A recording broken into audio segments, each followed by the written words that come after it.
Mais bonsoir chers amis, merci pour votre présence, merci pour votre attention, merci pour l'intérêt que vous portez à nos enseignements.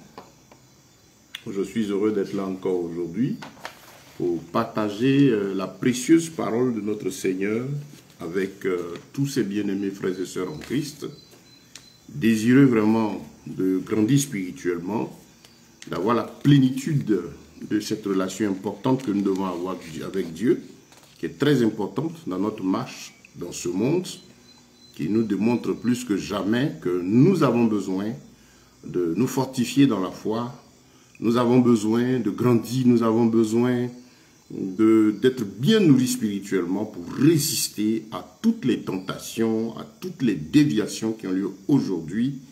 Et donc ceci est très important. Je suis le frère Ben, heureux de partager encore avec vous les oracles du Seigneur. Et le thème de notre étude biblique d'aujourd'hui, c'est un peu dans la suite de ce que nous avons fait vendredi passé, où nous parlions de l'importance pour le chrétien d'être rempli du Saint-Esprit, d'avoir l'Esprit de Dieu. Et pourquoi? Parce que c'est lui la base de tout de notre foi. Et donc aujourd'hui encore, nous poursuivons dans ce même élan, dans la suite de cette étude-là. C'est toute une chaîne, jusqu'à ce que le Seigneur nous permette d'aborder d'autres sujets. L'instruction véritable du Seigneur que nous avons reçue, c'est d'insister sur ces sujets afin d'attirer l'attention de tous les enfants de Dieu sur le fait qu'il est important aujourd'hui d'avoir une conviction personnelle, une relation personnelle avec Dieu. Très, très important. Sinon, notre vie spirituelle sera toujours exposée. Ça, c'est très important. Et les faibles en esprit, les mal affermis, ne manqueront pas d'être séduits par l'apostasie aujourd'hui qui gagne du terrain, les grands mensonges autour de la vie de Dieu, de la parole de Dieu. Tout ceci pour lutter, faire en sorte que tu n'accèdes pas au royaume des cieux, que tu perds ton salut. Vous savez, notre principal ennemi, que nous appelons Satan, le diable, a pour mission, lui, avec tous les démons, les anges déchus qui l'ont suivi. Leur mission, c'est quoi? C'est faire en sorte que toi, qui as cru en Jésus, ou toi qui n'as pas cru aussi en Jésus, c'est faire en sorte que tu n'aies pas accès au royaume des cieux. Tout simplement parce que cet ennemi-là, qu'on appelle le diable, qui est devenu diable parce que Dieu n'a pas créé Satan, il a créé Lucifer et les anges, qui malheureusement ont désobéi à Dieu, et le Seigneur les a punis, les a maudits. C'est là qu'ils sont devenus le diable à la tête, Satan et les autres démons, anges, on les appelle même anges déchus. Donc ils ont été rejetés du royaume des cieux, et donc de là, depuis lors, sont devenus des opposants à la vie des hommes, parce qu'ils ont vu le royaume des cieux, ils savent ce qui est là-bas. Le diable sait ce qui est dans le royaume des cieux. Lui et tous les démons, ils savent. Et comme ils savent qu'ils ne vont plus y entrer, ils attendent le jugement dernier pour être jetés dans le feu de la géhenne qui ne s'éteint point, leur sort éternel. Donc, quelle est leur bataille? C'est faire en sorte, ils se donnent tous les moyens pour que l'homme ne soit pas sauvé, pour que l'homme n'aille pas dans le royaume des cieux, puisqu'ils savent qu'ils ont perdu là la grâce que Dieu leur avait donnée. Donc, il faut retenir ceci, le diable se bat contre tout être humain. D'abord, quand l'homme n'a pas fait la paix avec Jésus-Christ, il fait en sorte de le tenir loin de Jésus, en le tenant dans l'incrédulité, dans l'endurcissement, donnant à l'homme de croire que Dieu n'existe pas, ou que même si Dieu existe, il y aurait plusieurs voies, il y aurait plusieurs divinités. Il y en a qui se disent athées, il y en a qui se disent adorateurs de ceci ou de cela, mais que notre Dieu n'existe pas. Voilà la bataille que le diable mène contre l'homme qui n'a pas de relation personnelle avec Christ. Il va le faire. Mais il y a une chose que Dieu a mis en l'homme, que je peux appeler cet instinct d'adoration, c'est-à-dire notre âme à l'intérieur. L'âme a été tirée de Dieu. L'âme, c'est le souffle que Dieu a mis en nous. L'âme lui appartient. C'est son souffle qu'il a mis en l'homme et qui a fait que cette masse physique formée par la boue est devenue vivante. Et donc cette âme-là, étant de Dieu, a aussi sa nourriture. Elle s'entretient. Comme le corps, la chair s'entretient avec la nourriture, les habillements et tout ça, c'est la masse qu'on entretient. Et ce souffle qui est en nous aussi s'entretient aussi. Mais il ne s'entretient pas par la nourriture physique, il ne s'entretient pas par tout ce qui est matériel, il s'entretient par une voie spirituelle. Puisque l'âme est liée à l'origine à l'Esprit de Dieu. Et donc, quand le péché est entré en une compte, il y a eu cette rupture de relation. Donc, l'âme étant tout le temps en train de chercher à se nourrir. Donc, il y a cet instinct-là qui pousse chaque fois à aller vers une puissance supérieure. Chaque être humain comprend qu'il y a quelque chose de plus grand. C'est l'âme qui soupire ainsi. Et le diable sait qu'il ne peut pas empêcher notre âme de soupirer après sa source d'origine, qui est l'éternel Dieu. Donc, qu'est-ce qu'il fait? Il faut dévier l'esprit de l'homme, l'âme de l'homme, pardon, vers tout ce qui est faux. C'est ainsi que vous allez voir plusieurs types d'adoration, plusieurs types de divinité, mais les gens y vont, ils ne sont pas satisfaits. Ils n'ont pas la paix du cœur. C'est-à-dire, leur âme n'est pas tranquille, leur âme n'est pas en paix. L'âme des mystiques, l'âme de tous ces sorciers, l'âme de tous ceux qui servent le diable, l'âme de ceux qui sont puissants aujourd'hui dans le monde, parce qu'étant serviteurs du diable, adhérents à des loges, à des sièges de groupes ésotériques et autres, leur âme, demandez-leur, ils n'ont pas la paix. Et cette paix-là, elle ne se vend pas au marché, ça ne cherche pas. Les grands moyens, les milliards qu'ils ont, ils n'ont pas la paix. L'âme des puissants, de ceux qui se réclament puissants de ce monde aujourd'hui, malgré tout ce qu'ils ont, n'ont pas la paix. Parce que la paix du cœur, la tranquillité de l'âme, ne s'obtient que dans la relation rétablie avec le Créateur, qui est Dieu, à travers Jésus-Christ. Si l'homme n'a pas abordé cette voie, il n'aura jamais, jamais, jamais la tranquillité. Parce que le seul qui donne la paix du cœur, c'est Jésus-Christ de Nazareth. Et donc, le diable pousse ces hommes. Demandez à ces mystiques, demandez à ces satanistes. Moi, par exemple, j'ai donné ma vie à Jésus. Je viens avec la Bible, la parole de Dieu, aux vêtements, je parle de ma foi, ouvrement aux vêtements. Mais pourquoi ces gens font des pratiques qui disent être bonnes, si vraiment ils ont la paix du cœur? Pourquoi cacher?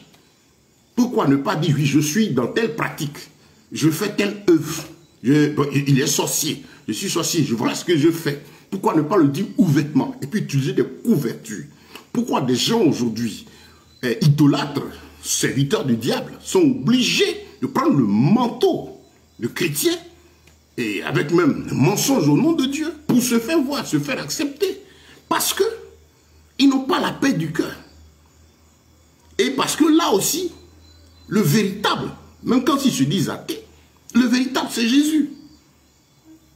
Les gens font tout un effort, le monde fait tout un effort. Ces satanistes, ces gens qui ont fait des alliances avec le diable, via leur religion, via leur organisation, font tout un effort pour que les gens ne s'attachent pas à la parole de Dieu. Pour nous qui lisons la Bible, dans Daniel, le chapitre 9, le Seigneur pouvait parler, le chapitre 7, des avertissements par rapport à la fin des temps. Il a dit que le diable allait espérer changer les temps et la loi. L'une des batailles de Satan, c'est sa lutte, c'est contre la loi, la parole de Dieu. Parce que c'est la notice de la vie. Ce n'est pas la parole que Dieu a avec le monde. Celui qui connaît cette parole a la vie. C'est cette parole par laquelle Dieu a tout fait. Et à l'intérieur de la Bible se trouve la réponse à tout, se trouve la vie. Et donc pourquoi il se bat? Sachant qu'il ne peut pas empêcher l'homme, donc, par son essai d'aller vers l'être suprême, il faut faire en sorte que son âme ballotte ça et là, de pratique en pratique, de pratique en pratique. En tout cas, qu'il ne rencontre pas Jésus. Qui ne s'intéresse pas à la parole de Dieu. Et là, maintenant, quand l'homme aussi lui échappe, et que jamais il n'entend parler de Jésus et de sa parole, qui fait la paix avec Jésus, le diable dit, ok, il ne baisse pas les bras. Il va maintenant travailler à travestir la parole de Dieu, pour faire en sorte que les gens ne soient pas réellement sauvés. C'est là que Jésus, dans son entretien avec les pharisiens, des juifs qui avaient la connaissance de la loi, qui se disaient docteurs de la loi, dans Jean chapitre 8, Jésus va leur dire, vous avez pour père le diable. Si le Fils vous affranchit, vous serez réellement libre. Vous connaîtrez la vérité, et la vérité vous affranchira. Si le Fils vous affranchit, vous serez réellement libre. Ce discours-là, de Jean chapitre 8, c'était avec des connaisseurs de la Torah, de la loi. Mais ils étaient aveuglés parce que, abordant la parole de Dieu avec leur moi, leur orgueil, s'en servant pour appesantir, pour peser sur le peuple, escroquer et sucer le peuple. Je vous invite à lire Ézéchiel 34, où le Seigneur reprenait les pasteurs d'Israël en ce moment. Il dit, votre travail, c'est de vous nourrir, remplir vos ventres, oppresser les âmes, les sucer. Vous vous engraissez, et mes brebis maigrissent, au lieu de les éduquer, de les amener à moi. Mais ces choses, ça ne date pas d'aujourd'hui, il n'y a rien de nouveau sous les cieux, c'est ce qui se passe aujourd'hui. Et donc, chers frères et sœurs, ce qu'il y a lieu de comprendre, c'est que le diable sait que s'il n'a pas réussi à empêcher l'homme d'aller vers Dieu, sa deuxième bataille, c'est de faire en sorte que l'homme ne s'attache pas à la parole de Dieu, que l'homme ne connaisse pas la parole de Dieu dans la vérité. C'est pourquoi Jésus pouvait dire, vous connaîtrez la vérité vous affranchira. Vous connaissez de la loi. Et si le Fils vous affranchit, vous serez réellement libre. Lisez tout le chapitre. Les pharisiens disent, mais tiens, il se prend pour qui? Qui vous a dit que nous, on est dans les ténèbres? Nous avons pour payer le diable. Comme bien, mais c'est des connaisseurs de la loi. Voilà ce que le Seigneur va leur dire. Et ça, c'est fort. Vous avez pour payer le diable. Donc, chers amis, ce qu'il faut comprendre, le diable se bat pour ne pas que nous nous accrochions à la parole. Et ça, c'est sa lutte lorsque l'homme a accepté Christ. Faire en sorte que déjà, il adore Dieu, mais dans le péché. Péché, c'est-à-dire dans la déviation, dans les mauvaises orientations. Voilà pourquoi vous avez beaucoup de doctrines, beaucoup de communautés, beaucoup d'interprétations de la Bible, alors que la parole elle-même, elle est là. Elle ne s'interprète pas, elle est la parole, elle se rend, elle se donne à celui qui cherche Dieu. Et cette parole-là vient à vous lorsque vous avez acheté Christ et c'est elle qui vous transforme. C'est de ça que nous allons parler. Il est plus que jamais capital pour l'homme qui a décidé de suivre Christ de savoir aujourd'hui comment marcher. Et pour vous qui allez me suivre, si vous n'avez pas accepté Jésus, je vous dis que Jésus est le chemin, la vérité et la vie. Sans lui, vous n'allez jamais avoir la paix. C'est lui que l'Éternel Dieu a envoyé, qui par l'œuvre qu'il a opérée à la croix de Golgotha, a donné sa vie, pour payer le prix du châtiment qui produit la paix. C'est-à-dire, en mourant à la croix, il a pris votre place.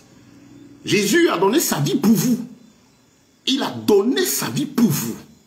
Il a donné sa vie pour toi. Tu ne peux te sauver. Tes milliards ne pourront rien te faire. Je suis homme d'affaires, je suis entrepreneur. Mais ça ne peut donner pas la vie, ça satisfait la chair. La Bible dit, quand Salomon a dit l'argent répond à tout, ben, tout ce qui est besoin physique. Mais l'argent ne sauve pas l'âme. Parce que c'est le même Salomon qui a écrit dans Ecclésiaste chapitre 12. Tu peux livrer ton cœur à tous les plaisirs de ce monde. Il dit, je suis l'homme, j'ai vu tout. Mais la fin d'une chose, la fin là, c'est l'obéissance à la loi de l'Éternel. Parce que tout homme rendra compte à Dieu. Tu vas rendre compte à Dieu de tes œuvres. Que ce soit bien ou mal, tu lui rendras compte. Et ça, je ne suis pas sûr que tu puisses te sauver. Même si tu as les moyens, que tu fais des organismes d'aide, d'entraide, un peu, tu distribues de l'argent partout, mais que tu es incrédule, tu n'as pas accepté Jésus parce que c'est lui le moyen d'avoir la relation personnelle avec Dieu, de rétablir ta vie avec le Créateur et d'accéder au royaume des cieux. C'est par lui que quand tu es vivant, tu es en paix et tu n'as pas peur de la mort parce que après, là, tu sais que tu vas avec Christ. Pourquoi l'homme a peur? Pourquoi l'homme crie? Pourquoi l'homme crée la mort? Quand quelqu'un meurt, c'est vrai, on a la douleur, elle est partie. Mais maintenant, il y a ce qui est dans toute âme, c'est, on va y passer. On va y passer à la peur. Pourquoi il y a peur? Parce qu'il y a une inconnue derrière. Et pourquoi quand quelqu'un meurt, tout le monde dit RIP, RIP, rest in peace. Que ton âme repose en paix. Ah, ça veut dire quoi? Qu'il y a cette chair-là qui est là, qui meurt. Et mais il y a l'âme, le souffle qui sort. Il faut qu'il soit en paix. Mais sa paix, là, ce n'est pas à travers nos souhaits. Ce n'est pas à travers toutes les assemblées, il y a des communautés aussi qui sont là pour faire croire que vous pouvez payer le salut, ils peuvent aller prier pour vous. Il y aura même une place intermédiaire qu'on appelle purgatoire. Il n'y en a pas. Il est dit aux hommes qu'il est réservé. Amos 4, pardon, je crois, non, c'est 4, verset 12. Il est réservé aux hommes de mourir une seule fois, après quoi vient le jugement.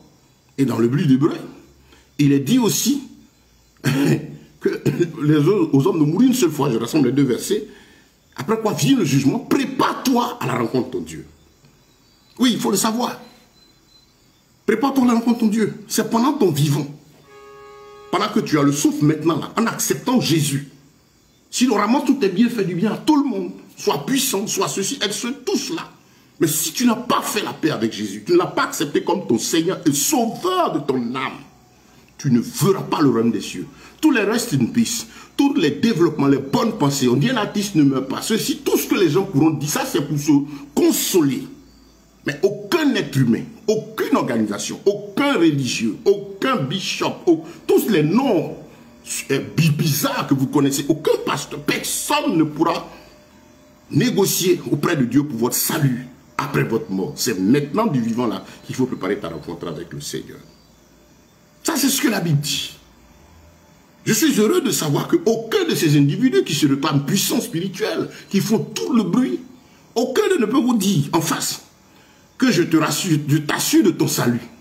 Ils vous donnent des assurances par rapport au matériel. Ils ont des révélations, des trucs qu'ils vont vous donner parce que d'après eux, ça va produire. Ils vont tout dire, mais ne pourront pas vous dire qui seront ceux-là qui vont intercéder. Demandez-leur. Vous me demandez demande à celui qui te fait croire que ta foi dépend de lui, que lorsque lui prie, ta vie est ceci. Demande-lui, le jour du jugement, est-ce qu'il sera là pour intercéder pour toi? Demande-lui.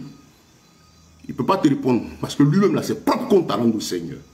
C'est bon maintenant de faire la paix avec Christ, de marcher dans la vérité de sa parole, de sorte qu'après ta mort, tu ne sois pas placé en jugement, mais que Jésus te reçoive en disant « Bon et fidèle serviteur, bonne et fidèle servante, entre dans le repos de ton maître, que le Seigneur te reçoive dans sa grâce. » Au lieu d'aller au jugement.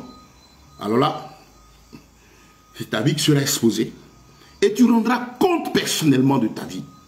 Tous ceux que tu as cru, qui priaient pour toi, qui t'ont fait croire, qui sont les garants, les protecteurs de ta vie spirituelle, ne seront pas là, ne négocieront pas pour toi. Parce qu'eux aussi passeront le tour. Tu ne seras même pas avec ta femme, ni avec tes amis, tu seras seul. Et le fait qu'on soit seul doit nous amener à réfléchir, bien-aimé. Tu es venu nu, tu repartiras nu.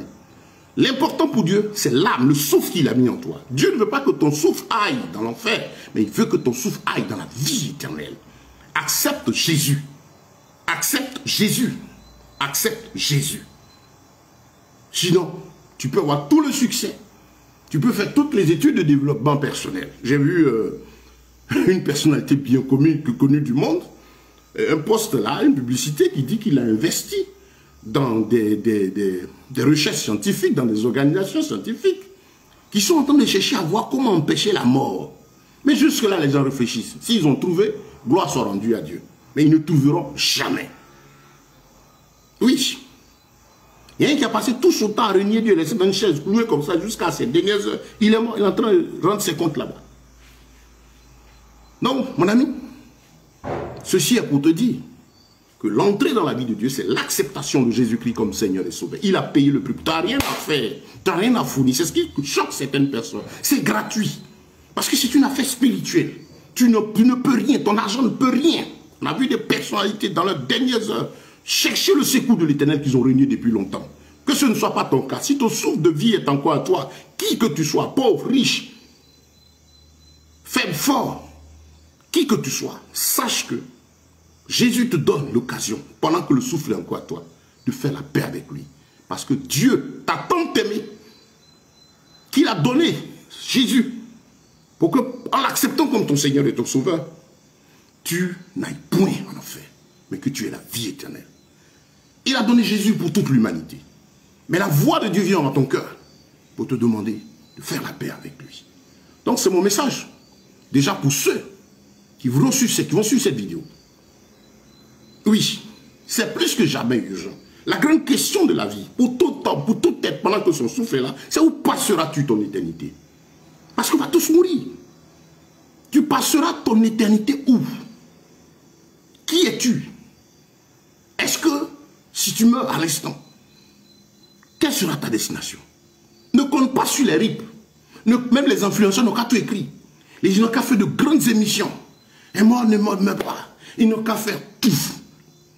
Mais regardez la personne qui est dans ces dernières heures sans Christ en train de partir. C'est la souffrance, c'est la douleur. Parce qu'il y a l'incertitude de son âme. L'âme doit sortir. Elle ne va pas vers le Créateur, n'a pas la paix. Alors quand tu es en Christ, que tu dois partir, quels que soient les moyens par lesquels tu vas, ton âme sort en paix. Et Dieu, par ses anges, vient récupérer ton âme parce que tu es un bien-aimé du Seigneur. J'aimerais que ce soit ton cas. Oui. J'aimerais que ce soit ton cas. Tu vas peut-être dire que celui qui est en train de parler là encore, c'est les gens qui n'ont rien à faire, c'est les gens qui sont misérables, c'est qu'on est pauvre. Non, moi je ne suis pas pauvre, je ne suis pas misérable, je suis riche en Jésus. Je travaille avec mes 10 doigts en plus physiquement. Je gagne mon peu, je ne suis pas un nécessiteux. Je partage aussi ce que j'ai. Je ne suis pas riche, je ne suis pas millionnaire, je ne suis pas milliardaire. Je n'ai que faire ces thèmes-là, mais j'ai ce qu'il me faut chaque jour que Dieu fait. Je travaille, je forme, j'exhorte. À l'entrepreneur, pour retrouver mon visage, en train de parler d'affaires avec des entreprises où je suis depuis des années, qui me font vraiment du bien. Je partage ce que j'ai. Mais je sais que ça, ce n'est pas la condition de mon salut. Mais le succès, la réussite que j'ai là-bas, Ce n'est pas par le développement personnel, ce n'est pas par les idées, c'est par la grâce de Jésus-Christ. Ce Dieu qui a la capacité de bénir, qui apporte la bénédiction comme étant la conséquence de la soumission et de l'obéissance à sa parole. Ma vie, ma recherche de chaque jour, c'est plaire à mon maître, spirituellement, moralement, physiquement, dans tout ce que je fais. Parce que l'important pour moi, c'est l'éternité. Ce n'est pas les biens de ce monde. Donc, si tu écoutes et que tu penses que tu es si puissant, ce que Dieu me donne me suffit. Je ne suis pas à la recherche de milliards pour amener mon âme à aller adorer à des pratiques honteuses. C'est honteux parce qu'ils ont honte de montrer publiquement leurs pratiques. Pourquoi un homme qui adhère à une loge mystique va faire une maison et puis il est dans la maison, il y a une chambre spéciale où on ne doit pas rentrer, sa famille est de l'autre côté. Si c'est bon, expose, ouvre la porte, montre ton fétiche, dis que je fais telle pratique, il y a telle chose que j'ai payée qui nous donne de l'argent. Mais si c'est bon, pourquoi on ne fait pas ça? Pourquoi vous ne faites pas ça ouvertement? C'est parce que c'est mauvais. Vous êtes conscient que c'est mauvais, les ténèbres, la mort, Satan vous habite et vous savez que c'est mauvais que vous n'en parlez pas. Viens à la lumière. Quand on a Jésus, on a la Bible. Moi, j'ai rien d'autre que ma Bible, j'ai rien d'autre que Jésus, qui m'a donné la vie éternelle. Je suis content. Ça fait plutôt 30 ans que je marche avec lui. Vraiment, j'ai ma vie en Christ. Ça me suffit. Il est mon ami. Après lui, je suis marié, j'ai des enfants, j'ai une famille. C'est ma vie, Christ. Et comme je dois m'occuper du corps, il a ordonné que j'aille travailler à la Suède, mon front, en réfléchissant en entrepreneuriat pour gagner mon pain, pour ma famille, pour faire du bien aux autres, pour soutenir le travail que je fais, parce que là aussi j'ai cette obligation. J'ai compris que ceux qui travaillent, qui gagnent leur pain ici dessus, je ne les envie pas parce que si quelqu'un entreprend, la nature lui rend. Dieu a ordonné à la nature de rendre à celui qui travaille, qui réfléchit, qui fournit des efforts, pas aux salariés. Allez voir sur mon site YouTube, vous allez voir des enseignements sur comment gagner de l'argent, voilà, comment obtenir la bénédiction du matériel. Au niveau du travail, les deux types de travail, travail servile, travail libéral. Voilà, donc il y a des détails dessus. Donc voilà mon message, dans un premier temps, vous qui écoutez et qui n'êtes pas chrétien, qui n'avez pas encore accepté Jésus. Je n'ai pas dit, vous qui n'allez pas à l'église, tu vas me dire, je vais à l'église. Tu vas à l'église, mais à l'église, ce n'est pas l'ouverture de ton salut, ce n'est pas ça qui dit que tu es sauvé. Tu es croyant, c'est pas ce qui dit que tu es sauvé. Est-ce que tu as accepté Jésus comme Seigneur et Sauveur dans la vérité? La base de ta relation avec Dieu, est-ce que c'est parti sur... C'est parce que tu as compris qu'il faut qu'il y ait la nouvelle naissance en toi, que tu dois naître d'eau et d'esprit pour avoir accès à sa présence. Est-ce que tu es né d'eau et tu es né d'esprit? C'est là notre thème, on va rentrer dedans. Est-ce que tu as reçu le Saint-Esprit? Tu es passé par le baptême dont tu as plongé au nom de Jésus, du Seigneur Jésus-Christ, et te retirer de l'eau pour la rémission de tes péchés, et que présent devant Dieu, Dieu a regardé ton cœur, il dit tu es sincère, et il t'a envoyé maintenant le baptême de l'Esprit, te donner son Esprit, qui est la caution, le sceau de Dieu pour dire je suis d'accord avec toi, tu es sincère. Est-ce que tu es né d'eau et d'esprit? Si tu n'es pas passé par là, tu ne comprendras rien. Tu peux être un bon religieux, un bon suiveur, comme les gens aujourd'hui qu'on les suive, un bon disciple de tous ces conducteurs dits spirituels. Mais si tu n'as pas Jésus, tu n'as pas de relation personnelle avec lui, tu es mort. C'est ça mon message. Venez à Christ. Donc ce soir nous parlons, je m'adresse là aux bien-aimés frères et sœurs en Christ, à ceux qui sont soucieux du salut de leur âme, même si toi tu n'as pas Christ, et que c'est important pour toi d'avoir la paix du cœur. Ça se vend dans aucun marché, la paix du cœur. On ne vend pas la paix du cœur dans ce marché. Des gens ont des milliards. Il y en a qui veulent acheter des planètes, qui font même incruster des pierres précieuses dans leur corps, se perforer par... Mais ils n'ont pas la paix. Ce que Dieu a créé qui est naturel, bon, ils le font contre nature aujourd'hui. Tous du contraire, ils n'ont pas la paix. La paix du cœur. Même face à des âmes, face à la pression, face aux douleurs de la chair, la paix du cœur peut toujours être là parce que l'Esprit de Dieu habite dedans. Jésus donne cette tranquillité. Donc, si vous êtes à la recherche de cette paix, si vous avez accepté Christ, ce message vous concerne. Jésus pouvait dire que les vrais adorateurs adorons le Père en esprit et en vérité. Ça, c'est dans le livre de Jean, le chapitre 4, le verset 22 à 24. Lors de son échange avec la femme samaritaine, elle cherchait effectivement le Seigneur lorsqu'elle a rencontré Christ. À Jésus de lui dire, vous adorez ce que vous ne savez pas. Mais l'heure vient et elle est déjà là, où les vrais adorateurs adoreront le Père en esprit et en vérité, car ce sont là les adorateurs que le Père recherche. Il lui dit ça d'entrée. Mais je vous ramène un peu au chapitre 3 de Jean, où Jésus marchait avec ses disciples. Ce monsieur simple et humble, dont l'habit n'était pas riche, comme certains veulent se faire croire, mais non plus aussi misérable. Mais il avait un habit simple, un boubou simple, qui lui permettait et d'entrer chez le riche et chez le pauvre, d'être accueilli par tout le monde, entouré de personnes aussi simples que lui. Et donc il vivait et parcourait Israël. Et il y a un monsieur, un bon religieux aussi, un bon juif, qui a vu Jésus et ses disciples, qui les a regardés. Bon religieux, il faisait ses offrandes et tout. On parle du jeune homme riche, pardon, de Nicodème, c'est de lui que je veux parler, de Nicodème, qui vient. Il était docteur de la loi, mais il ne pouvait pas comprendre qu'eux, ils soient des docteurs attitrés, reconnus physiquement, bishop, archibishop, on lui a donné une corne, des trucs bizarres, le chapeau de Dagon, le dieu de Dagon, le dieu poisson, les cannes et tout ça, et tous les habits, de grosses chaînes et tout le tout. Mais ils sont vides.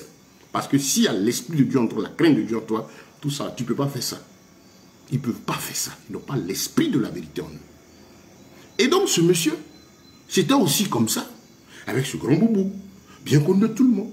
Voilà quelqu'un qui dit qu'il est le Messie, qui n'est pas habillé comme eux, qui n'est pas dans leurs conditions physiques, mais qui est simple, qui vit et qui est heureux, entouré de personnes aussi simples et heureuses. Donc Nicodème a passé tout son temps à le regarder et dit non, quelque chose ne va pas. Je suis docteur de la loi, mais je ne suis pas en paix, je suis vide. Cette joie qu'ils ont, je ne l'ai pas. Non, maître, nous savons que tu es un docteur venu de Dieu. Parce que tout ce que tu fais, personne d'autre ne peut le faire. Gloire à Dieu. Bon, nous avons été un peu interrompus pour un souci de connexion, mais je pense que ça va. Nous poursuivons donc notre message. Merci pour vous qui restez en ligne avec nous. Donc nous parlions là de Nicodème qui vient rencontrer Jésus. Il avait un réel besoin. Comment lui il est. Et puis il est heureux avec tous ces hommes. Alors que moi, avec mon titre et tous nos gars, on n'est pas heureux. On est craint par le peuple à cause de nos habits, nos diplômes. Nous sommes vides. Et donc, il vient croiser Jésus de nuit. Maître, nul ne peut faire ce que tu fais. Si Dieu n'est avec lui, nous savons que tu es un véritable docteur. Il vient d'abord pour encenser Jésus. Comme les gens aiment les honneurs, qu'on les applaudisse, qu'on leur donne des chaises royales. Il aurait même pu payer une chaise avec tous les décors dessus, comme on voit aujourd'hui, venir offrir à Jésus. Non, il faut t'asseoir dans la chaise, toi et puis ta femme, asseyez devant le temple, devant le peuple. Là, tout le monde va vous reconnaître. Elle a de nouveaux habits et tout. Mais Jésus savait le réel besoin de son cœur. Et donc, il vient encenser Jésus, il vient le lever. Mais Jésus va répondre aux besoins de son cœur, ce qu'il n'a pas exprimé. Il lui dit, si tu ne nais de nouveau, tu ne peux voir le royaume des cieux. Et Nicodème va répondre évidemment parce que c'était son réel besoin. Il m'a dit, mais je suis vieux, comment est-ce que je peux encore naître de nouveau? Comment est-ce que je peux aller dans le sein de ma mère et puis naître? Voilà, il ne pouvait rien comprendre, il est aveugle. Quand tu n'as pas l'esprit de Dieu, tu deviens aveugle. Et malgré les titres, les diplômes religieux, les apparats, les bruits qu'on fait, les faux miracles, les fausses sensations, les sans Christ. Et donc c'est là que Nicodème va répondre directement parce que c'est son réel besoin. Comment? Un vieux comme moi, ça peut m'arriver. Jésus dit, si tu ne nais d'eau et d'esprit, naître d'eau, si tu n'es pas, tu ne vas pas te faire baptiser au nom de Jésus. Et recevoir après le don du Saint-Esprit.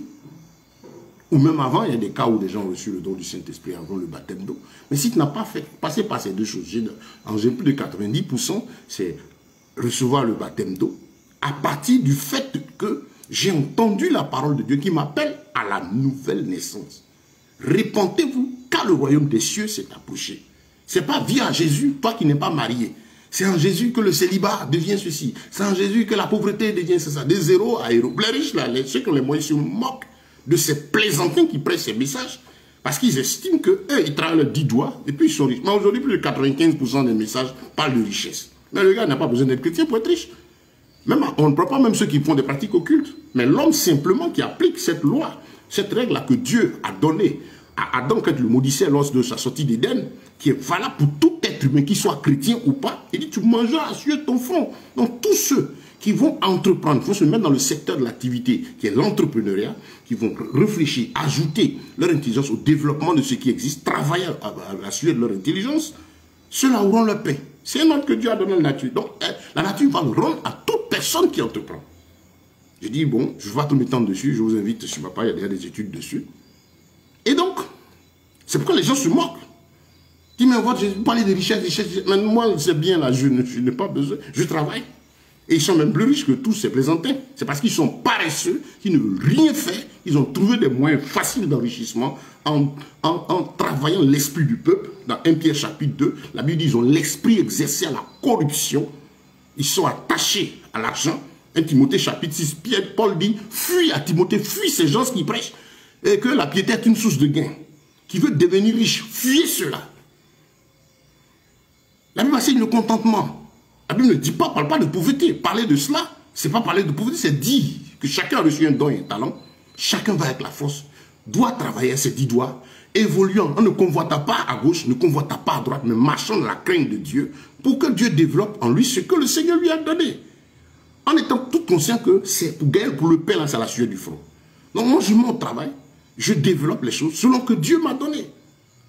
Pas parce que l'autre est riche que je veux forcément... Non, c'est parce que je ne suis pas à la recherche de richesse, mais je gagne mon pain. Maintenant, les valeurs, la multiplication vient de Dieu. Et au fur et à mesure, quand on apprend à gérer les petites choses, Dieu envoie les grandes. Au fur et à mesure, chacun dans son domaine, chacun selon son niveau, chacun selon l'appel et le don qu'il a reçu de Dieu, en gardant l'équilibre pour que les uns et les autres aient toujours besoin des autres. Dieu fait cette œuvre pour permettre à chacun son pain. Maintenant, ce que Dieu produit, c'est le monde qui quantifie, qui donne un nom. Quand Dieu dit, je pourvoirai à tes besoins. Donc Dieu n'a jamais parlé de millions de milliardaires. Ils ne savent rien de ce que c'est que l'argent, ceux qui parlent de cela. Parce que ce sont les noms que les hommes ont donné en appréciation en valeur. Donc je vous invite toujours à aller faire ces études-là, comment vaincre la pauvreté. C'est d'études sur notre... Je vais mettre même le lien du site YouTube tout de suite disponible pour que ceux qui suivent et qui vont consulter ces vidéos puissent en bénéficier, puis partager aussi avec d'autres personnes. Et donc, comme je disais, Jésus répond à ce monsieur et il est touché. Il faut qu'il accepte Jésus et qu'il se repente, décide de laisser Christ désormais prendre son cœur, demande pardon au Seigneur sincèrement pour dire je me repens. La repentance, repentez-vous, c'est le fait de reconnaître son péché, le regretter, le délaisser, venir à Jésus, demander pardon, venir à Jésus. La Bible dit que le Saint-Esprit est venu convaincre de péché. L'Esprit, quand le message vient de l'Esprit, il convainc le cœur de péché. C'est pas, viens parce que ton oncle veut te tuer, viens parce qu'il y a ceci. Et c'est pourquoi vous avez des gens qui sont à l'église, ils sont assis, et ils ne sont pas nés de nouveau. Ils sont venus en Christ parce qu'ils ont un problème ponctuel là. On a dit qu'on va prier, ça va se régler. On va tuer tous les sorciers, on va faire en sorte qu'ils soient riches. Tu ne te maries pas depuis, viens, tu vas te marier. Et puis ils sont là, ça dure, ça ne va pas. Mais pour les garder captifs, on leur fait des promesses. Et quand vous avez un message qui est prêché par tous ces comédiens-là, toute la matérialisation de toute sa prédication repose d'après un mystère, l'offrande. Il faut faire alliance avec lui. Il faut faire un sacrifice avec lui. Il faut toucher l'onction qui est derrière lui. Non, c'est de l'escroquerie spirituelle, du banditisme que de vouloir inviter une âme, aller se lier à un prédicateur, se lier à soi-disant une onction, un esprit qui les suit, hein, ou bien une puissance parce qu'il a fait tomber 10 000 personnes, qu'il faut se lier à lui. Non, Jésus a payé le prix pour toi, pour le salut de ton âme. Donc Jean, verset 19, verset 30, à la croix, Jésus a dit, tout est accompli. Jésus a payé le prix pour toi. Le seul sacrifice qui est valable et qui mérite ton attention qui a été fait, c'est celui de Christ à la croix. Tu n'as plus rien à payer. Tu n'as pas d'argent à donner pour être libre. Il faut accepter Jésus comme Seigneur et Sauveur. Te tourner vers sa croix et tu auras la liberté. Si tu ne te tournes pas vers la croix de Christ et que tu te tournes vers ces messages de ces personnes, ces messages séducteurs, cupides, ton intention derrière est de te prendre de l'argent, tu n'auras jamais la liberté. Beaucoup se posent des questions. Est-ce que le chrétien peut être possédé? Jésus a dit, vous connaissez la vérité, et la vérité vous affranchira. Si le Fils vous affranchit, vous serez réellement libre. Connaissez ces deux versets. Il veut dire en fait que si moi, le Fils, la vérité vous affranchira, vous connaissez la vérité vous affranchira, et le Fils affranchira, ça dit que si vous avez reçu le Fils conformément à la parole de Dieu, alors vous serez réellement libre. Mais si vous avez entendu parler d'un Jésus, dans le traficotage, dans la malhonnêteté de ces personnes, ne serait-ce que pour vous garder leur gloire et leur argent et leur entreprise qu'ils ont bâti, dont l'essence, la force qui fait tourner l'entreprise. Vous dites, je suis milliardaire, mais c'est quoi? C'est l'escroquerie des gens là. Je suis homme d'affaires, on arrive à comprendre l'histoire. Si c'est cet évangile-là que tu entends, tu n'auras jamais la paix. Tu ne seras jamais libre. Donc, si tu es un croyant, je ne dis pas chrétien, tu es un croyant, tu peux être possédé. C'est-à-dire sous la puissance d'un démon, parce que le démon connaît très bien la parole. La seule chose qui le fait fuir, c'est la parole de Dieu, énoncée en vérité. Quand les 7 fils de Séva ont osé aller dans lui des actes, chasser les démons hein, d'un fou, parce qu'ils avaient vu Paul chasser un démon au nom de Jésus. Tiens, mais tiens, c'est extraordinaire ça. Ils sont allés trouver le démon en question, le possédé. Il dit au nom de Jésus que Paul prêche, sors. Qu'est-ce que le démon a dit? Je connais Jésus. Je sais qui est Paul, mais vous êtes qui? Ça dit, toi, il y a quoi? Toi, vous êtes vide. Et on sait qu'il a poursuivi, il a attrapé 2 d'entre eux, qu'il a corrigé véritablement. À cette époque-là, des apôtres, la vérité venait de se mettre, l'église était là, et le mensonge se cherchait une place. Là, il n'y avait pas de jeu. Les démons étaient obligés de se manifester aux vêtements et de fuir. Nous sommes par contre à une époque aujourd'hui où le mensonge est abondant et c'est la vérité qui est très rare. Et donc les démons jouent le jeu. Comme les gens, à cette époque où on est, la vérité est rare. Au nom de Jésus, le démon dit, je suis papa. Il commence à jouer beaucoup de comédie à les gens et tout, pour garder captif l'esprit en question. Sors, je ne sors pas. Vous allez voir un comédien, je te prie, tant tu es quitté ici. On dit, oh, le prophète est puissant, il a dit mon nom, il a fait ceci. Les gens font, ils reviennent, le démon est là. Il cherche une stratégie. Il n'est pas chassé parce qu'il sait que celui qui lui dit va là, il ne vit pas dans la vérité. Et il sait que toi aussi tu n'as pas reçu la vérité. Donc il ne part pas. La seule chose qui moyen un démon, c'est le nom de Jésus-Christ énoncé en vérité par un canal sanctifié. Ça, le démon fuit. Ça n'a pas besoin de prendre des heures. Ça n'a pas besoin de prendre des jours. Mais ça se passe dans la sanctification. Par un canal sanctifié. Parce que les démons, en regardant un canal qui vit en Christ, ce n'est pas l'individu qui voit. Il voit en lui Jésus, l'Esprit de Dieu qui l'habite. Car Jésus a dit, sans moi, vous ne pouvez rien faire. Ce n'est ni par la force, ni par l'intelligence, mais c'est par mon esprit.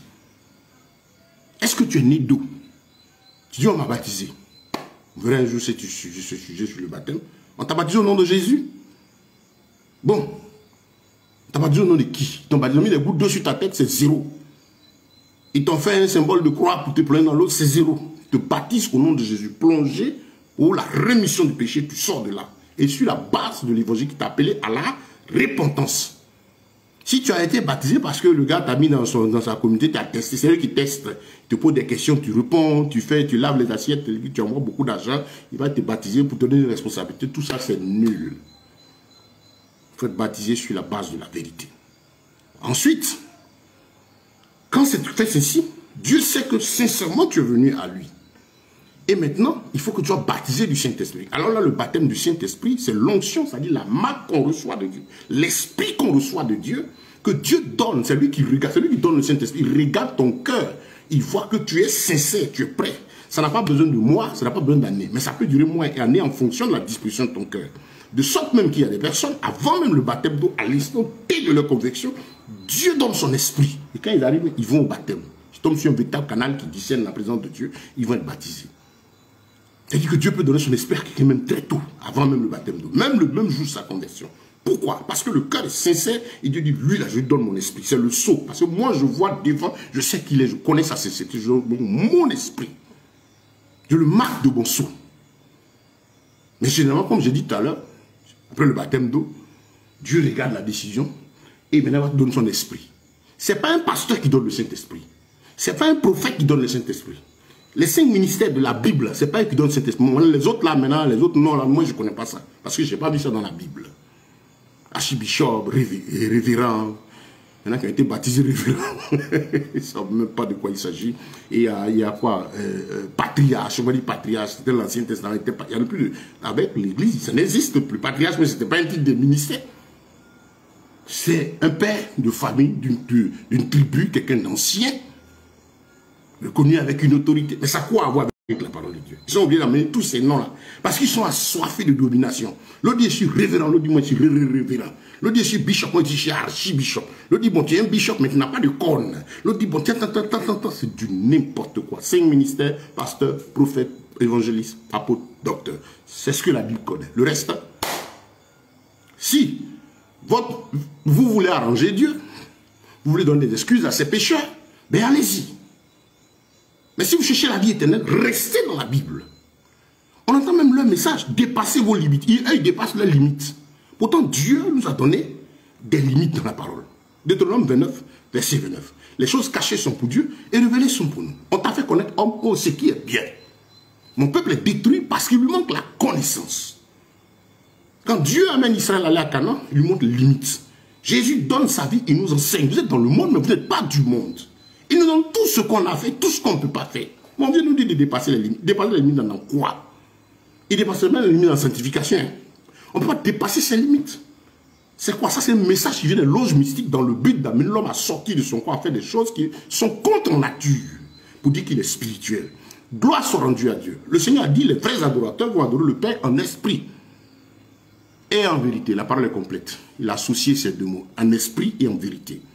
Si le Seigneur avait dit seulement que les gens, les vrais adorateurs, allaient adorer le Père en esprit seulement, ça allait cautionner tous ces mensonges. Parce que vous voyez, le gars, il vient, il lève son bras, les gens tombent, quand sa vie même n'est pas réglée, il est assis dans un truc de façon glorieuse, quand il vient, on se prie devant lui, ils sont orgueilleux, fanfarons. Le Saint-Esprit, Ésaïe chapitre 11, l'Esprit de l'Éternel, qui s'appelle esprit de crainte, esprit de sagesse, esprit de force, qui ne fera pas entendre sa voix dans la rue. Là où le Saint-Esprit se trouve, il se trouve le fruit, ce n'est pas le fruit de l'Esprit, On en parlera dans notre prochaine vidéo. Mais l'un des signes évidents de la présence du Saint-Esprit, c'est l'effacement, c'est l'humilité. On a vu Pierre et Jean produire des miracles vrais. Dès que les gens sont venus, les déchirer les vêtements. Et c'était valable pour tous ses serviteurs. Rendre gloire à Jésus. Rendre gloire à Jésus. Mais eux là, c'est quoi? Ils disent qu'ils veulent être honorés. On dit on a honoré son serviteur. On doit honorer son serviteur. Ce sont des orgueilleux. On n'en a pas besoin. Rendez témoignage à la vérité. Si vraiment tu es né de nous, tu rends témoignage à la vérité, puis tu prends ta route la vie, tu es un serviteur inutile qui a fait ce qu'il devait faire. Jésus a payé le prix. Nous portons les âmes vers le Seigneur. Faites des disciples. Il n'a pas de faire des suiveurs. De qui es-tu disciple? Toi qui m'écoutes, de qui est-ce que tu es disciple? Tu es disciple d'une communauté, d'un leader religieux, je comprends. Mais est-ce que celui-là vit conformément à la parole de Dieu? Étant son disciple, est-ce que tu retrouves la nature de Christ en toi? Est-ce que ce qu'il fait là, ce qui est fait là, t'amène à avoir la crainte de Dieu? Amène Christ, toi-même tu es là, tu peux certifier que Christ vit en toi. Si ce n'est pas le cas, tu es perdu. Celui qui est notre modèle s'appelle Jésus-Christ de Nazareth. Il s'est révélé à nous dans ta Bible. Et tu dois le connaître lui. Tu dois l'avoir en toi. Il a dit, sans moi, vous ne pouvez rien faire. Pourquoi Jésus dit cela aux disciples? Dans Jean chapitre 15, je vous invite à commencer par le chapitre 14, les derniers instants avant la crucifixion. Il fait asseoir les disciples. Et il va parler à leur cœur. Il est important que je m'en aille. Je vais vous préparer une place.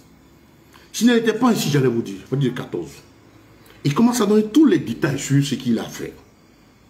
Et il montre aux disciples l'importance pour lui de partir. Pourquoi? Parce que, étant présent là physiquement, les disciples disent le maître est là. Ils avaient foi en lui. Ils ne savaient pas. Leur foi, c'était parce que le maître était là physiquement. Et ça suffisait pour eux. Ça suffisait pour eux. Ils n'avaient pas de force personnelle. Ils n'avaient pas cette expérience. Le maître est là, ça suffit. Il y a un problème, on va vers lui. Et la mission de Christ était effectivement de venir corriger ce fait-là qui venait depuis l'ancienne alliance, l'Ancien Testament. Où chaque fois on pêche, on vient offrir un sacrifice. Mais les gens ne changeaient pas. Et c'était le plan de Dieu pour dire à l'homme que malgré tous tes efforts, tu ne pourras pas te transformer. Mais je ferai moi. Je vais faire moi. Je vais donner mon sacrifice à moi. Quand tu vas l'accepter, tu pourras maintenant vivre selon moi parce que ce sacrifice-là va permettre à moi, mon esprit, de venir habiter en toi. Et c'est là que le Christ est venu. Christ a donné sa vie. Et donc quand tu l'acceptes aujourd'hui, son esprit vient habiter en toi. La marche avec Dieu, c'est pas l'esprit. La marche avec Dieu, c'est pas l'esprit, sur la caution de sa parole. Jésus dit aux disciples, je m'en vais vous préparer une place, je reviens. Je vous enverrai le consolateur. Il viendra, il prendra de ce qui est à moi et il vous le donnera. Je ne vous laisserai pas orphelin, mais je serai avec vous tous les jours jusqu'à la fin du monde. Regardez, il dit, je vais. Mon esprit, le Saint-Esprit vient. Et puis il dit, je m'en vais, mais je reviendrai. Je suis avec vous tous les jours. Mais le Saint-Esprit, c'est qui? C'est Jésus présent, non? En esprit. Jésus marchait avec eux. Et eux le voient là physiquement. Il était important pour lui qu'il remonte et qu'il redescende pendant son esprit. Venir rentrer à chacun d'eux pour que chacun ait cette vie personnelle désormais que Christ est venu nous enseigner. Dieu a trouvé bon de prendre cette forme physique pour le Messie et nous donner un message. Il vient dans cette chair pécheresse-là, de nature pécheresse, mais il ne pêche pas pour nous dire qu'on pourra vivre ainsi, étant dans la chair, en fuyant, en vainquant le péché. Bon, il est le seul à ne pas vraiment pouvoir pécher. Et le modèle, c'est lui. Donc nous courons maintenant. Il dit quoi? Quand je m'en vais, je reviens. Mais je vais vous donner mon esprit pour que vous puissiez être désormais comme moi. Vous m'avez vu.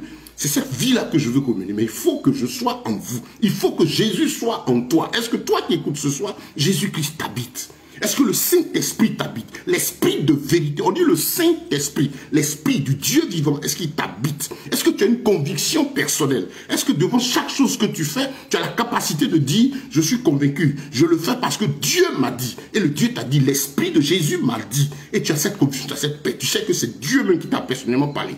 Si tu n'as pas cette capacité, ton âme est exposée.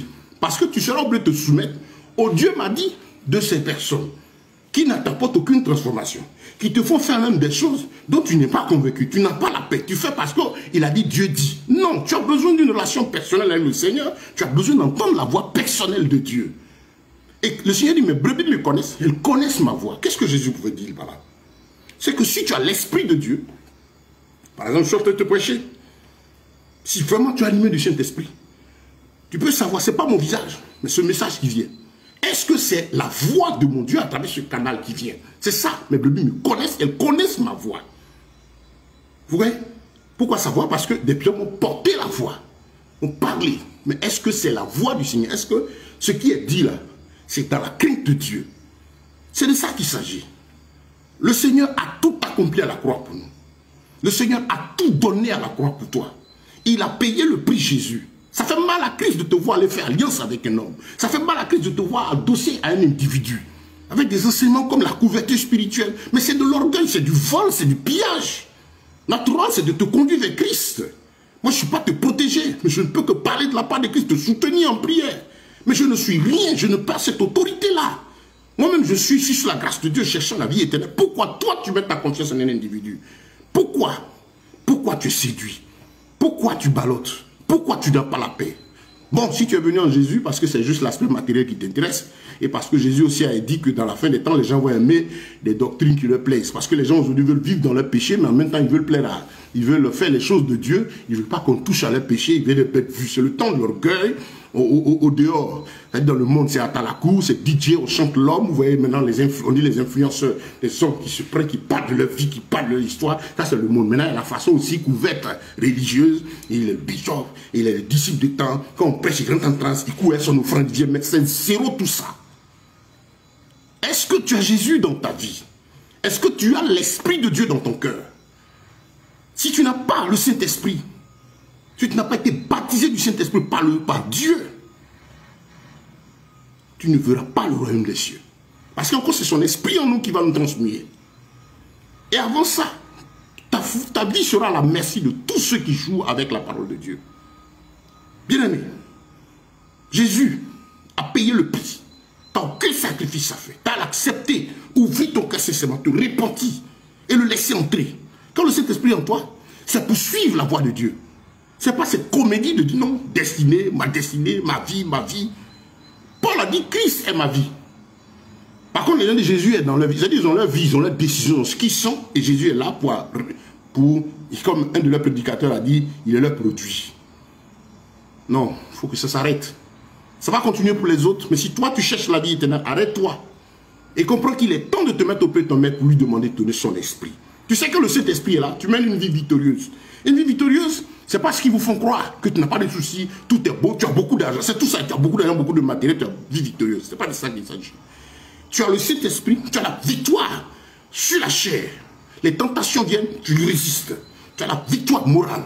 Tout ce que l'ennemi peut envoyer comme mauvaise pensée, chaque jour il en enverra, mais il en va envoyer, mais tu résisteras. Comprends? Si tu as Christ dans ta vie, si tu as le Saint-Esprit en toi, cette vie victorieuse-là, c'est que face au péché, tu auras toujours le pouvoir de dire non. Le péché, tu le chasseras. Et cela, tu vas mener cette bataille victorieuse jusqu'à la fin. La vie victorieuse, c'est que face même dans la disette, c'est-à-dire dans la faim, dans la souffrance, tu pourras louer Dieu, ta chair souffre, mais tu bénis Jésus-Christ, parce que tu sais qu'il t'a sauvé. C'est ça une vie victorieuse. Ce n'est pas la victoire de séduction. Quand on parle de victoire de gloire, aujourd'hui, il s'agit de beaucoup de choses matérielles. Ce n'est pas cela. Ce n'est pas cela. Ce n'est pas de ça qu'il s'agit. Non. Parce que ça, c'est l'artifice, c'est le côté matériel. Dieu n'est pas contre ce fait-là. Être victorieux pour le chrétien, c'est avoir le Saint-Esprit en nous qui nous donne le pouvoir tenir. Quelles que soient les situations qu'on vit, dans l'abondance comme dans la disette, être toujours accroché à Christ, dire non au péché, non aux mensonges religieux, non à la séduction, et jusque dans la vie éternelle. C'est ça la vie victorieuse. C'est ce pouvoir de te lever puis voir, tu es attaqué par un démon, de lui dire tu es vaincu au nom de Jésus. Vous savez, les démons, ce n'est pas de toi qu'ils ont peur. Ce n'est pas de ton bishop, ce n'est pas de tes démonstrations, de ton jeûne et prière. Ils ont peur de la parole de Dieu énoncée en vérité. La seule chose que Satan crée, c'est la parole de Dieu énoncée en vérité. Et donc, il a peur de ceux-là qui portent en eux cette parole énoncée en vérité. Parce que quand il te regarde, ce n'est pas toi qu'il voit la parole là qui a plus forme physique en toi. Que l'Esprit de Dieu t'habite. Comme Paul pouvait dire aux Galates, mes enfants pour qui j'éprouve de nouveau les douleurs de l'enfantement jusqu'à ce que Christ soit formé en vous. Est-ce que Christ est formé en toi? Christ étant formé en toi, ta volonté n'existe plus. Tu n'es plus là, c'est Christ qui est là. Ce ne sont plus tes intérêts. Là où il y a la nouvelle naissance, là où il y a l'Esprit de Dieu, la transformation, la plénitude de l'Esprit, quand on est plénitude, ça dit c'est un processus. Au fur et à mesure, tu vas remporter des victoires et le Saint-Esprit se fortifiera en toi. Et tu seras un homme accompli. L'objectif de Dieu, c'est que tu sois accompli. C'est-à-dire résistant. Tu es tout ce qu'il faut spirituellement, moralement, physiquement, pour résister et avancer. C'est ça la vie victorieuse. C'est ça être rempli du Saint-Esprit. Et quand tu es rempli du Saint-Esprit, tu écoutes les prédications. Quand un message n'est pas de Dieu, l'Esprit de Dieu te dit c'est pas moi. Et toi-même tu sais que c'est pas Dieu. On n'a pas besoin de te pousser pour ça. Quand on a le Saint-Esprit, même si tu n'es pas le dimanche, parce que dimanche, ce n'est pas le seul jour où on adore Dieu, l'adoration de Dieu, quand tu as le Saint-Esprit, tu as compris que c'est la dédicace. La première adoration, c'est la consécration. Le premier culte, c'est la consécration de tout mon être à Christ. Romains chapitre 12. Je vous exhorte, par les compassions de Christ, à offrir vos corps comme un sacrifice vivant, saint, agréable et parfait, ce qui sera de votre part un culte raisonnable. Ne vous conformez pas au siècle présent. Quand tu as le Saint-Esprit, tu ne cherches pas à être à la mode. Quand tu as le Saint-Esprit, tu ne cherches pas les titres. Quand tu as le Saint-Esprit, tout ce qui est pour faire le bruit, pour exalter l'homme, tu fuis cela. Quand tu as le Saint-Esprit, tout ce que tu cherches, est-ce que dans cette affaire-là, mon Dieu est glorifié? En quoi est-ce que Christ est glorifié? C'est ça quand on a le Saint-Esprit. Bien aimé, c'est ça. À part ça, c'est autre chose. C'est la séduction. Parce que nous sommes à une époque, l'époque des attachements de l'homme. Le diable met le jeu de l'homme dans ce péché-là que Dieu, pour lequel Dieu l'a rejeté des cieux, c'est l'orgueil. Les gens sont fanfarons, le mondial sont fanfarons. Regardez les habillements, des habillements secs auprès du corps, des chaussures secs. Maintenant, aujourd'hui, les souliers, les pantalons sont secs au-dessus des souliers, les souliers sont là pointus, et des démarches, des comportements. Il faut prendre des vestes et puis marcher de façon fanfaronne. Il dit il est béni. Ce n'est pas l'Esprit de Dieu. La chair, c'est la convoitise du monde. Quand il n'y a pas le Saint-Esprit, c'est là que l'émancipation rentre dans le... On a le désordre, le chaos. Quand il n'y a pas le Saint-Esprit, c'est là qu'on assiste à tout ça. C'est là que quand on n'a pas le Saint-Esprit, c'est là que quelqu'un va prendre un panier, il va mettre là au centre, et puis il dit venez, venez faire les offrandes. Venez. Tu es là, tu es coincé. Parce que c'est une technique. Là, quand celui qui ne vient pas, on sait qu'il n'est pas venu donner. Ou même un pagne, il est arrêté devant. Pourtant, la Bible dit ce que ta droite ne fait pas que la gauche voit. Quand tu n'as pas le Saint-Esprit, c'est là que tu soumets à ces choses-là. Le don de Dieu ne se fait pas dans le bruit. Quand tu as le Saint-Esprit, on ne peut pas te saisir, on ne peut pas te séduire. Ce n'est pas que tu ne respectes pas la parole de Dieu. Ce n'est pas que tu ne respectes pas les prédicateurs. Tu écoutes. Parce qu'on dit c'est un pasteur. L'amour fait que tu prêtes le foi tout de suite. Mais même à toi, c'est la simplicité, cette humilité. Quand on est rempli du Saint-Esprit, on dit c'est un frère en Christ, tout de suite, il y a cette disposition du cœur. Mais l'Esprit de Dieu en toi, lui, il te parle. Il dit, attention, il est dangereux. Tout de suite, il t'a parlé. Tu es là, tu vis, mais il y a quelqu'un qui vit en toi. La voix de Dieu te parle. Tu as une intimité avec Dieu. Il te faut cette intimité, sinon ta vie est exposée. Ton salut est exposé. Je suis là pour te dire, c'est une très bonne nouvelle. Le Dieu de gloire que nous adorons, à travers Jésus-Christ, a pris toutes les dispositions pour que tu aies la paix. À travers l'ouvrage, la mission de Christ, l'œuvre à la croix, il dit tout est accompli. Si quelqu'un vient te dire qu'il y a quelque chose d'autre qu'il faut que tu fasses pour que Dieu te bénisse, dis-lui qu'il ment. T'as rien, t'as aucun sacrifice à faire. T'as aucune offrande sacrificielle à faire. Il y a les actions de grâce, il y a les dons qu'on fait ici-dessus, ça va s'enseigner. Mais dans l'esprit, tu te dit, il faut que Dieu fasse ça, il faut que tu fasses ça. Tu n'as rien à payer, Jésus a tout payé. Jésus a tout payé. Si tu adhères à ça, tu peux c'est trop simple. Non, c'est simple, c'est aussi simple, il a tout payé. C'est venu au pied de la croix, t'humilier. Et Jésus te donnera la paix. La bonne nouvelle, il est descendu dans le tombeau. Il en est sorti vivant, en brisant la puissance de la mort. La Bible dit qu'il est sorti avec les clés du séjour des morts, libérant nos âmes de la prison du diable. Disant, ô mort, où est ton aiguillon? Où est ta clé, où est ta victoire? Jésus a vaincu la mort pour que tu vives. Et de là encore, il est remonté au ciel. Il a descendu son esprit, il a donné le Saint-Esprit pour que personne ne joue avec ta foi, personne ne te séduise. Cherche le Saint-Esprit maintenant. Engage-toi devant le Seigneur. Laisse ton moi. Parce qu'il faut que toi tu disparaisses et que Christ soit glorifié. Jean-Baptiste l'a dit, il faut que lui, il grandisse et que moi je diminue. Il faut disparaître. Moïse, à quel moment il a commencé à servir son Dieu? 40 ans après, il avait 40 ans lorsqu'il a fui. Il avait ce zèle. Il sentait le besoin de défendre les Juifs. Mais c'était avec la chair. Et il allait battre l'Égyptien, il est mort. Il a fui sous les menaces. Il a fui. Il a fait 40 ans dans le désert. Ce Moïse zélé pour défendre le peuple là. Après 40 ans, Moïse est mort. C'était maintenant le sac vide que Dieu voulait. À 80 ans, et puis Dieu se révèle à lui.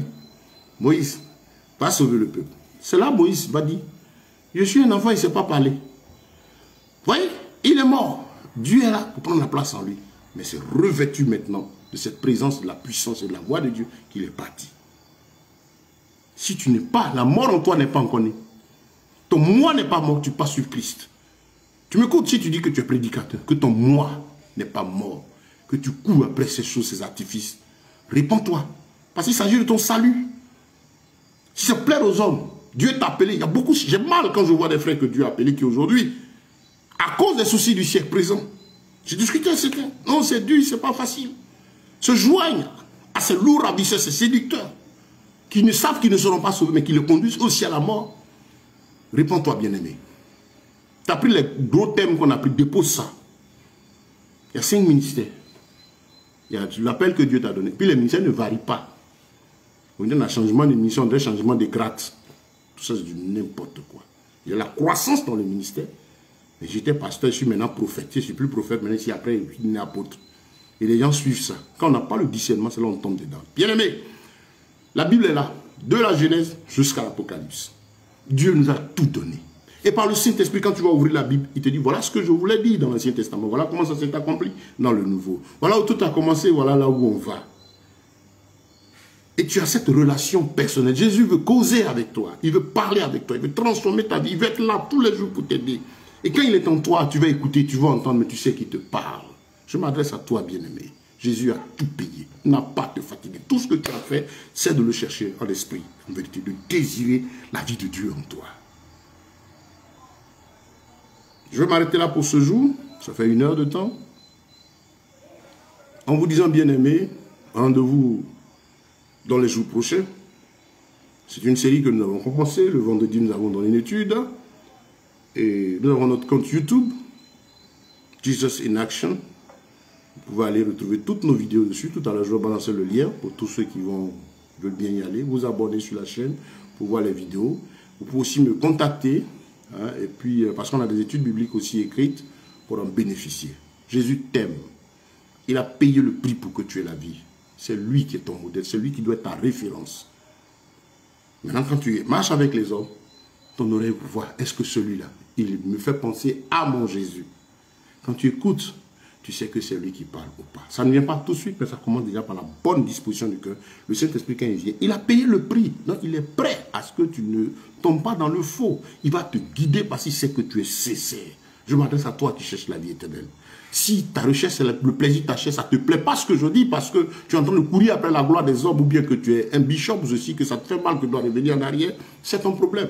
La Bible dit que celui qui se souille davantage. Celui qui se sanctifie davantage. Ouais, le monde et tout ce qui est en train de se passer. Jésus est à la porte. Les temps sont à leur fait. À tout moment, le maître peut revenir. L'œuvre qu'il est en train d'opérer actuellement, c'est pour ramener à la bergerie les uns et les autres qui sont encore dehors. Nous parlons pour que ceux qui sont à Christ s'entendent et se sentent ici, rentrent dans la bergerie. Nous parlons pour que ceux qui ne veulent pas écouter, au moins aient été avertis. Et au dernier jugement, ils rendront compte. Voilà notre mission. Pas pour plaire à un homme. En même temps, nous sommes dans cette chair, nous sommes conscients qu'il faut travailler à la sueur de notre front. Je suis missionnaire. Je sais qu'il faut que j'aille travailler là sur mon front pour avoir les moyens de subvenir aux besoins de ma famille, d'aider ceux qui m'entourent, de pouvoir avancer. Donc, je suis entrepreneur. Je forme aussi en affaires, en entrepreneuriat, pour pouvoir aller sur mon compte Facebook. Vous allez voir que je suis avec des partenaires d'affaires et tout, parce que je travaille mes 10 doigts. Et ça fait partie même de la mission de l'appel Dieu. Que Dieu nous bénisse. Que Dieu te bénisse. Que Jésus te fortifie. Que sa grâce te soit renouvelée. Son esprit soit avec toi, bien-aimé. Tout ce qui te fatigue, qui t'empêche de chercher sa face, que cela soit ôté de ta vie à l'instant, au nom de Jésus. J'invoque le feu et la puissance du Saint-Esprit dans ta vie. Si tu cherches réellement Christ, à partir de cet instant, l'Esprit te donne la force. Il vient en toi pour ôter la chair et ses œuvres, pour ôter ses obstacles. Tous les démons qui te fatiguent tombent devant Jésus-Christ ce soir. Si ton cœur est sincère, reçois-le à présent au nom puissant de Jésus. Et que Dieu t'aide à devenir un disciple accompli. Rendez-vous la prochaine fois. Vous pouvez m'envoyer des demandes d'amitié. Je vais vous ajouter. J'accepte généralement toutes les demandes et puis après je vais sur la pancarte, c'est n'importe quoi, j'enlève tout ça. Voilà. Donc, que Dieu nous bénisse. Que sa grâce vous soit multipliée. Merci. C'était le frère Ben. Heureux de partager la parole de Dieu avec vous. Très bonne nuit chez vous. S'il y a des choses que vous n'avez pas compris, écrivez. Posez vos questions. Voilà. Je compte animer des séances de Zoom. J'aime ma page, j'ai un compte Zoom. On va faire des moments d'études bibliques partagées où on pourra poser des questions. C'est des choses que vous ne comprenez pas, les différents sujets, vous pourrez les aborder en toute honnêteté. Je suis ouvert. La Bible a dit, tant qu'il y a du jus dans une grappe, on dit ne détruis pas. Tant que quelqu'un confesse le nom de Jésus, même s'il soit égaré, il faut qu'il confesse le nom de Jésus, que le Saint-Esprit me dit, il est sincère, il me cherche. Il peut être sincère dans son égarement, mais il me cherche. Mon rôle, c'est d'aider, mon rôle, c'est de partager, d'être ouvert. Et puis, j'écoute aussi, j'apprends. Je ne connais pas tout. Donc, je suis ouvert. Mais si je constate que ce n'est pas parce que tu veux chercher Christ, bon, après plusieurs avertissements, mon cher, il y a beaucoup à faire. Le Seigneur n'est pas loin. Où je suis là, je vais aller dans le royaume des cieux. J'ai une mission, une bataille, ma foi. Garder ma famille dans la vérité, que toute ma maison soit sauvée. Ça, c'est ma bataille. Et tous ceux auxquels Jésus me donne de s'adresser. Que Dieu vous bénisse. Bonne nuit chez vous. Shalom, shalom, shalom. Et que Yeshua, Mashiach, soit votre grâce et votre force.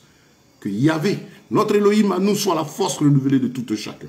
Soyez bénis au nom de Yeshua, Mashiach, Jésus-Christ de Nazareth. Amen.